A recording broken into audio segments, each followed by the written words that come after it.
akumulasi darah pada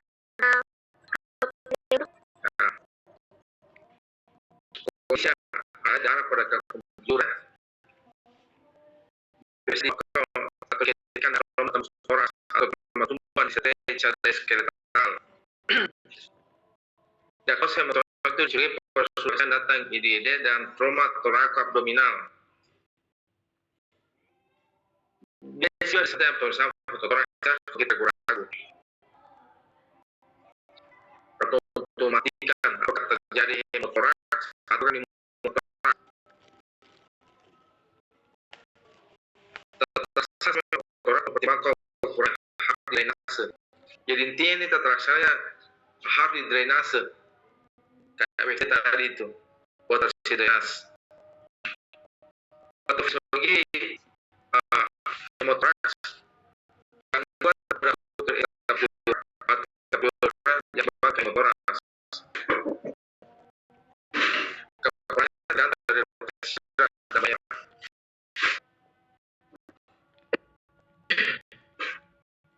Patofisiologi itu respon karena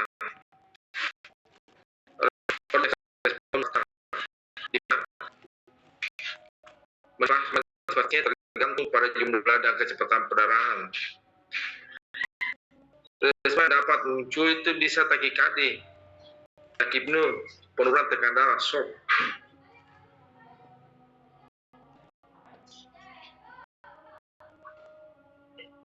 Nah, sekarang saya tanya, ini ada respon hemodinamik shock. Apa definisi shock?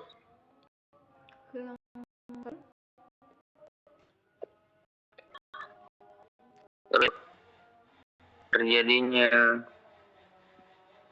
penurunan kesadaran atau perubahan secara signifikan pada hemostasis itu. Kalau pasti mencari di Google lagi nih. Ini dah definisi shock. Tapi dokter, kekurangan oksigen, kekurangan darah dokter. Kurang tepat. Tadi yang terlambat itu, siapa yang terlambat itu sudah masuk?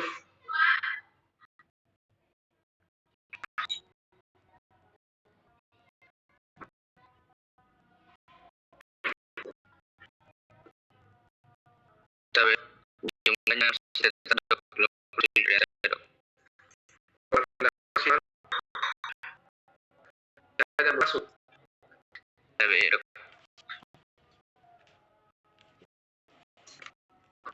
Jadi itu nanti tetap ada ya, hari Kamis direspon. Jadi saya respon tanya jawab ya. Kalau enggak kumpul tugas, saya kembalikan ke prodi. Dokter Kira. Ini dokter dia. Karena dia, saya kembalikan ke dia. Dok.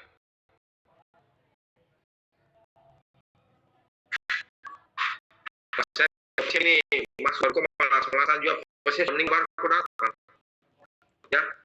Jadi dari sekarang itu harus disiplin orang. Kalau tidak akan begitu terus nanti. Jadi shock itu berkurangnya perfusi jaringan ke organ-organ vital. Organ vital termasuk otak. Jadi organ jaringan ke otak akan menurun kesadaran. Organ seperti jantung. Berarti bisa terjadi beberapa perfusi karu, bisa sesak nafas, itu namanya shock. Kemudian respon cepat itu respon respiratori, akumulasi darah pada rongga pleura tergantung keperan cedera dan organ yang terkena. Kemudian resolusi fisiologis, padahal kecil sedikit asimptomatik dapat berubah efusi simptomatik. Kontras ini tidak masuk, memang tidak ada penyampaiannya. Tapi dok, yang belum masuk di Zoom sekarang tidak ada info dok. Oh, nanti beli 7 orang nih. Tapi sekarang sisa 4 orang, Dok. Jadi tetap itu bikin tugas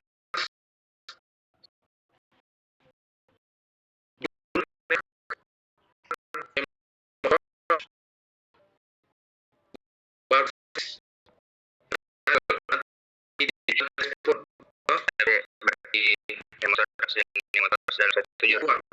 ya, Tapi biar kalian belajar untuk disiplin. Karena patologi ada namanya lambat, respon cepat, respon lambat, misalnya impema. Impema itu di mana ada putus dalam organ pleura.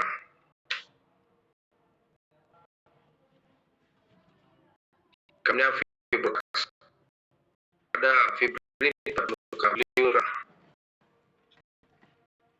Karena darah. Jadi dia penanganannya lebih bisa water drainage.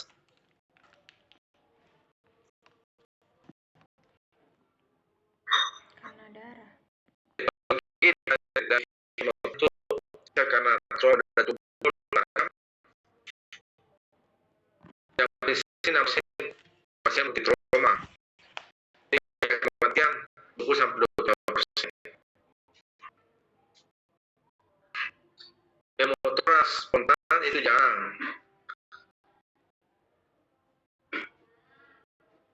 Bisa karena iatrogenik, komplikasi pas pengembangan kardiopulmoner.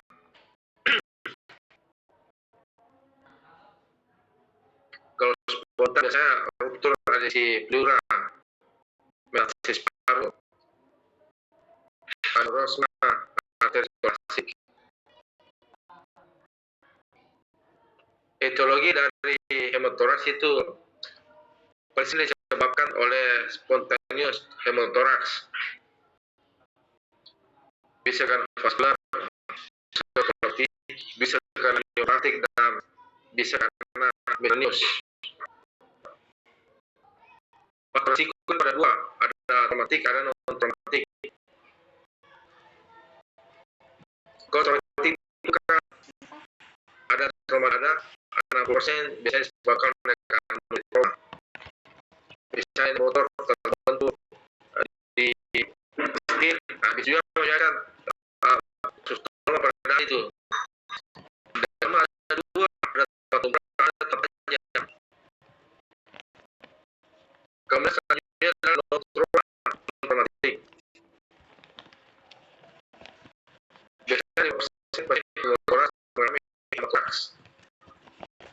Jadi bisa karena 5% itu hemotoras juga mengalami hemotoraks. Ada udara, ada juga perdarahan.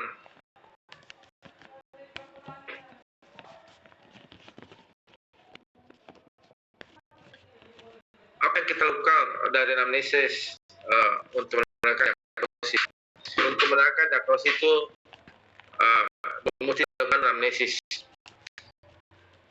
Biasanya anamnesis berkeluarganya, karena mungkin dia sudah sesak napas misalnya, jadi nggak mungkin kita tanya dia.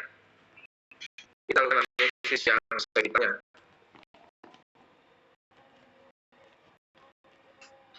Kita tanyakan mekanisme trauma pada kasus trauma atau dalam pembenahan regulatoras. Tanyakan faktor pada kasus trauma. Kemudian kita lakukan pemeriksaan fisik, posisi duduk atau dalam juga bisa. Dan biasanya kalau posisi baring pasien agak sesak, bahkan bisa sesak sekali. Biasanya pasien itu duduk sakit hipotensi, shock. Kemudian ada kasus jas, ada. Bahkan bisa ada fraktur kostal. Kemudian kalau auskultasi itu biasanya suara napasnya redup, lateral. Jadi kita bandingkan dari kiri dan dari kanan, itu baru kita bisa bedakan. Kalau pemeriksaan penunjang itu biasanya kita lakukan ronsen toraks. Kalau agak sulit kita deteksi melalui ronsen toraks, dilakukan CT scan. Biasanya pada hemotoraks yang sedikit itu bisa kita lakukan CT scan kalau kita ragu-ragu. Situasi emergensi lebih cepat mendeteksi dengan menggunakan USG, di mana sensitivitasnya itu 90%, spesifitas 100%. Ini kalau kita ronsen darah.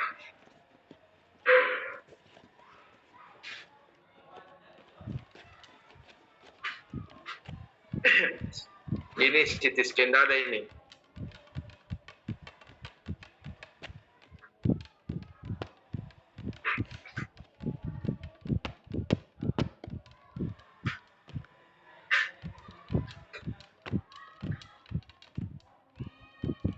Bagaimana diagnosa banding kalau efusi pleura, hemotoraks itu bisa diagnosa banding efusi pleura.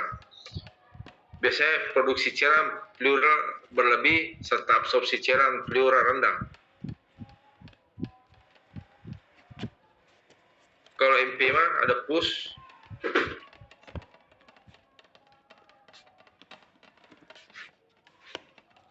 biasa ada cairan purulent pada gakum pleura. Umumnya dikaitkan dengan pneumonia. Komplikasi selanjutnya adalah bedah toraks dan trauma toraks.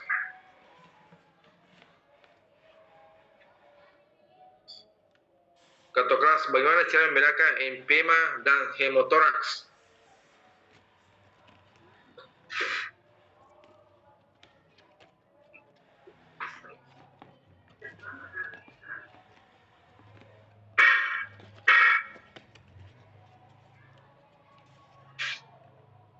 Dok, Ya, untuk kalau dari segi radiologi dok, pneumotoraks tadi dok, hyperlucent dok, lebih gelap, sedangkan yang empyema itu cairan dok, berarti agak terang dok. kalau hemotoraks, Kalau hemotoraks juga hampir sama dengan empyema dok. cara membedakannya Aspirasi. setelah dilakukan USD, itu ada pus, ada darah, kan beda. Kalau misalnya foto ronsen masih agak sulit. Aspirasi. Tapi dok, mungkin dari bunyi perkusinya dok. Beda kah? Sama saja, namanya tetap ada cairan. Cuma satu yang pus, satu darah. Nanti memastikan bahwa ini ternyata ini pus, ini darah. Itu setelah di drainase pakai WSD, itu yang keluar di situ. Kemudian bisa juga sebenarnya kalau pus kan setelah diinfeksi baru ada pus. Dari anamnesa bisa ditahu juga kemungkinan pus. Biasanya kalau perdarahan kan rata-rata emergensi. Trauma. Jadi dari anamnesanya itu apakah ada riwayat batu-batu misalnya, atau ada tuberkulosis, nah itu bisa deteksi dari situ, dari anamnesa. Tapi ya dok, Tata laksana awal hemotoraks. Yang pertama kita lakukan stabilisasi hemodinamik. Misalnya stabilisasi primer survey melalui protokol ATLS, Advanced Trauma Life Support. Kemudian segera dilakukan ronsen toraks. Apakah pada masif atau menutupi sudut costophrenikus, pasang kateter interkostal. Kemudian lakukan evakuasi perdarahan pada rongga pleura. Harus hemat, Bah. Dilakukan chest tube. Yang tadi gambar itu ada dilakukan drainase.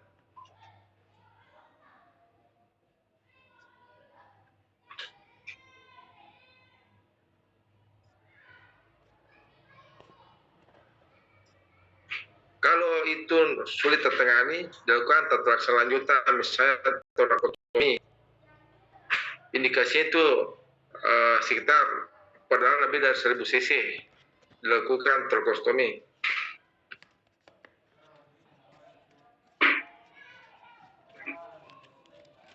kemudian dilakukan fibronolisis intrapleural, itu tataran selanjutan. Untuk levodotomi yang penting dia tahu saya bahwa ada tataran selanjutan. Saya bukan kompetensi dokter umum, harus segera dirujuk.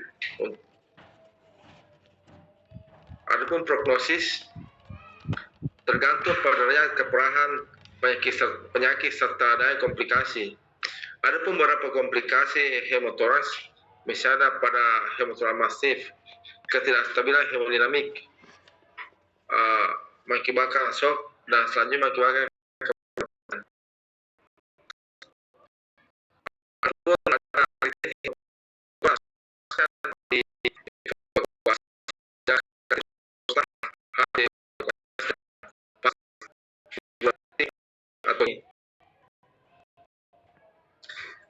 kalau yang bila timbul emfisema, pus dalam rongga paru akibat ternyata hemotoraks tidak tertangani dengan baik. Jadi kalau tidak tertangani hemotoraks itu bisa menyebabkan pus.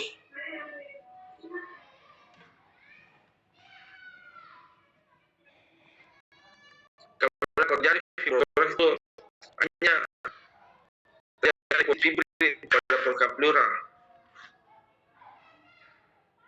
sehingga terjadi gagal napas. Tentunya sebagai dokter umum ini mesti kita edukasi pasien dan bagaimana melakukan promosi kesehatan pada pasien.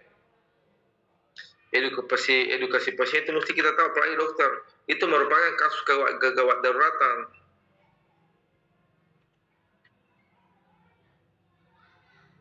Pasien mengalami trauma dada dan abdomen harus diperiksakan ke rumah sakit. Gejala hemotoraks itu nyeri di dada dan sesak. Itulah saya sarankan tetap harus disiplin, utamanya disiplin waktu.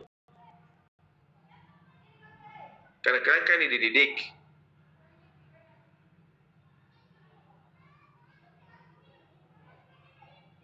Ini mestinya harus ada disiplin waktu, karena cuma sun saja.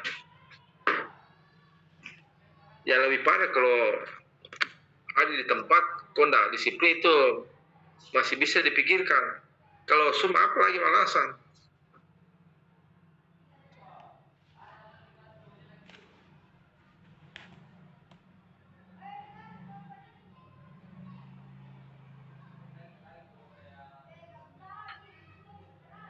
Ini kalau kita lihat hemotoraks, tentunya juga ada pencegahan dan pengendalian penyakit. Bagaimana cara pencegahan tertimbulnya hemotoraks?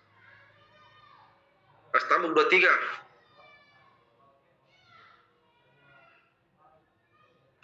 TBI ya dok. Ya, bagaimana pencegahan hemotoraks?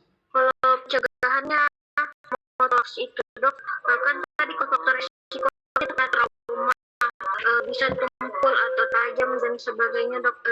Mungkin lebih hati-hati menghindari cerah, dan salah satunya juga biasa berkendara dengan aman karena kondisi trauma yang terjadi dok.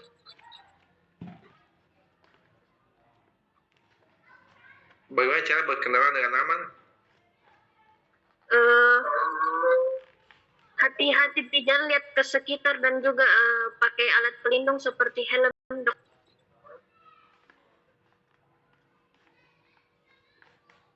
Astambul 24 lagi. Bagaimana cara pencegahannya untuk hemotoraks? Jangan ikut jawabannya sebelumnya. Jawaban baru.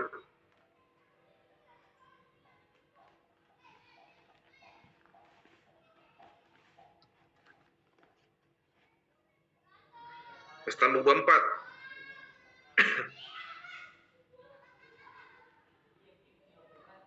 Pergi persetiaan itu tidak ada suara. Siapa Astambul 24? Itu yang datang. Tapi dokter, ada Ji dokter atas nama Muhammad Abrar dok. Kenapa tidak mendengar ke dia?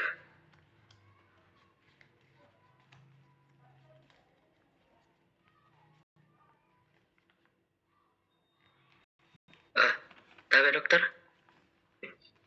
Kenapa kau tidak jawab? Tahu maaf dokter. Tadi mic-nya tidak nyala dokter. Tahu. Oh ya, jawab.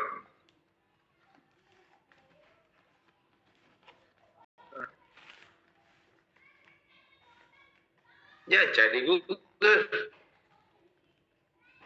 Kalau nyebut Pakai logika saja. Banyak caranya supaya tidak kena hemotoras. Orang kan gampang kau pikir hari-hari kau kerja. hindar jatuh. Kalau di jalan lihat-lihat, iya kah? Hai. Berubah kau dia THT. Tuh THT. Apa singkatnya THT? Abrar. Iya dokter. Telinga, hidung, dan tenggorokan. Apa singkatan THT?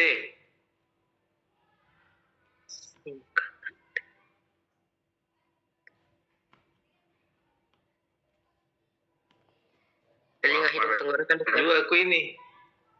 Bahasa. Hah? Ya dokter, telinga, hidung, tenggorokan dokter. Lambat loading. Kenapa kau lambat loading? Kau belum makan? Tahu sir dokter. Sudah salat? Tahu sholat isya dokter? Salat maghrib. Masa Isya sekarang baru masuk? Tahu sudah dokter kalau maghrib. Jadi berapa kali kau salat hari ini? Selain Isya? 4. Kan hari ini mulai dari jam 12.00 toh mulai berarti masuk itu. Tahu baru 4 kali dokter. Apa itu? Subuh, asar, maghrib dokter. Sedikit sekali. Kalau mau sukses jangan cuma yang wajib saja. Kau lihat bangsawan. Kau sudah berapa kali sholat hari ini? Tapi dokter, sama dok, tidak ada sholat sunnah dok, cuma sholat wajib hari ini dok. Anida, sudah berapa kali Anida? Tapi dokter, sama dok. Itu adalah sholat sunnah dok. Orang itu jam 3 subuh, sudah sholat tahajud. Setelah sholat tahajud, apa lagi? Tapi sholat witir dok. Nah, boleh. Apa lagi? Kau sudah sholat witir? Sholat tasbih bisa dok, bisa juga. Nah, bukan. Saya tanya, kau sudah sholat witir? Kalau saya pribadi dok, tadi malam untuk tahajudnya kelupaan dok, tapi sholat duha dok. Dan sholat sunnah setelah sholat wajib. Setelah sholat apa itu subuh? Subuh, ya dok. Sholat subuh, sholat sunnah. Sholat sunnah 2 rakaat setelah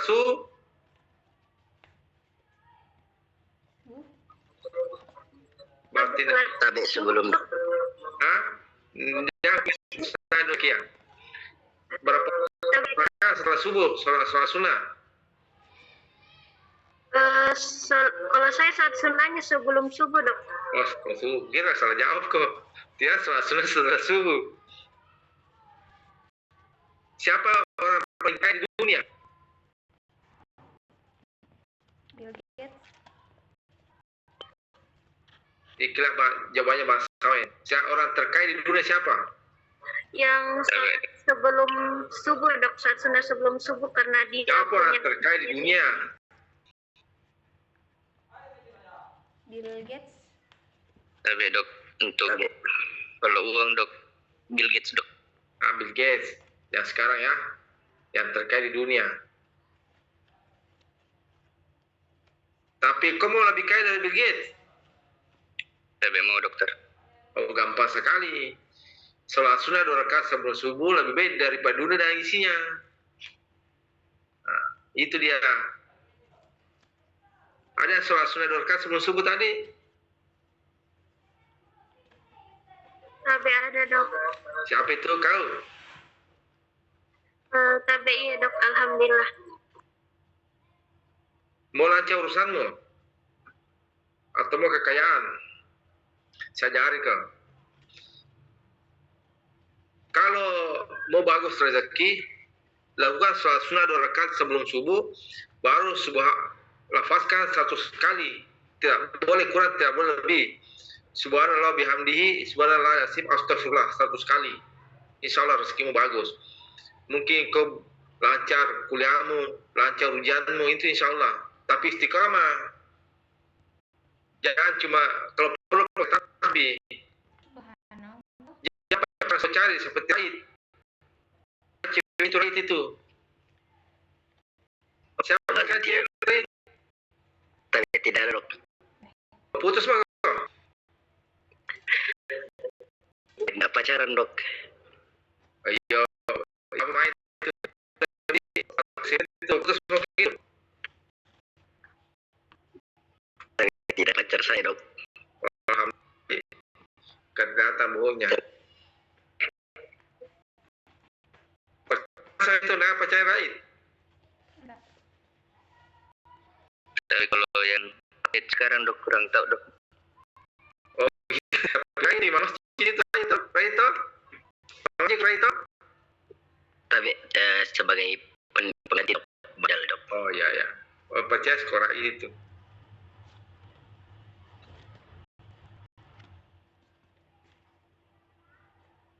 Selanjutnya. Terima kasih. Ada pertanyaan? Tidak ada, Dok. Tapi dokter, simpelnya Ya.